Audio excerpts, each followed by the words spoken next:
Here goes. Today I'll be sharing 5 habits with you that stunt your happiness. You probably do some of these at least some of the time, and we all do them, myself included, so that's totally fine.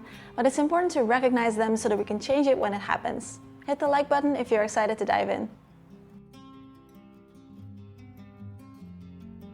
If you want me to make a more detailed video about one of these topics, then let me know in the comments and we can talk about that topic a bit more.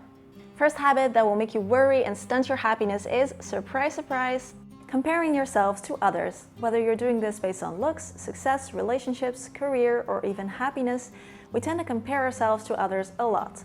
We compare ourselves to people that we see in our daily lives or on social media or on TV, and we just think that they have this perfect life and that everything that they do is so much better than what we do. Well, let me tell you, it's not. This habit is very dangerous because of this. We compare very selectively.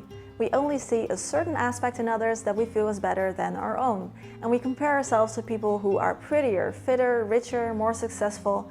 And while doing so, we are putting ourselves down.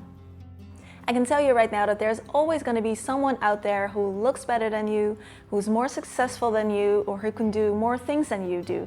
And that's totally okay, because this person is also comparing themselves to others and maybe even to you. Because you're the only one who's uniquely you, who can bring to the table what you can do. So focus on yourself. The more energy you'll put into comparison and putting yourself down, the more insecure you'll feel about yourself, and the more you will forget about the many blessings you have in your amazing life. So stay focused on yourself and support the success of others without feeling bad about your own life. Second habit, thinking negatively about yourself.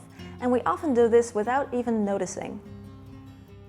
In the whole wide world, there's no one as critical about yourself as you are.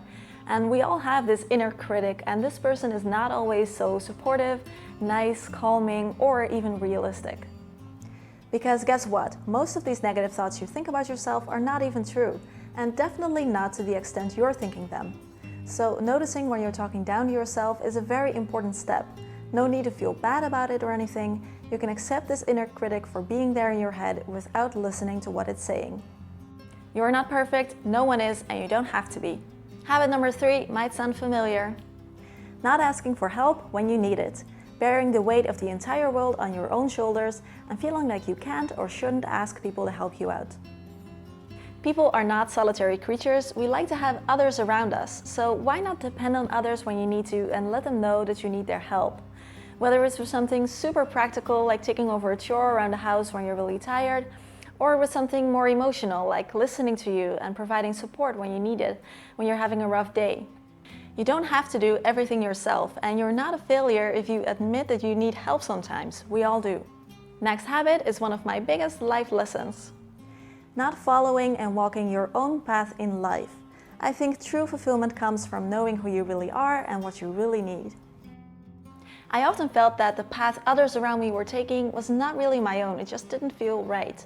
And luckily, I learned from quite a young age to trust that feeling and to make my own choices, even when I doubt them sometimes.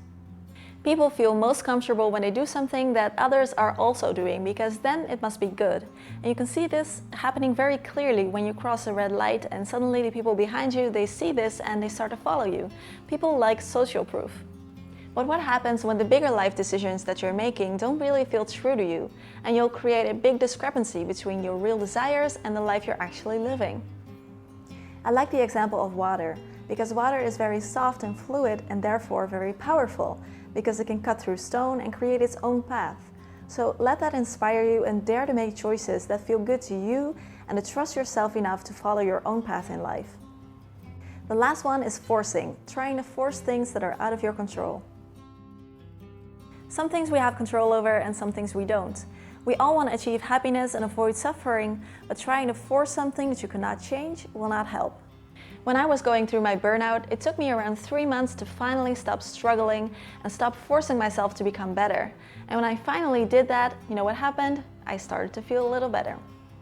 I believe in working hard and doing our best, but I also believe that life kind of has a natural ebb and flow to it. And these highs and lows are not exactly opposites, but rather two sides of the same coin. Because how could we appreciate the highs without having experienced the lows? So trying to force life into only giving you the highs without the lows is not necessary, it's very tiring and ultimately pointless. Famous philosopher Alan Watts used to explain this with a sailing analogy.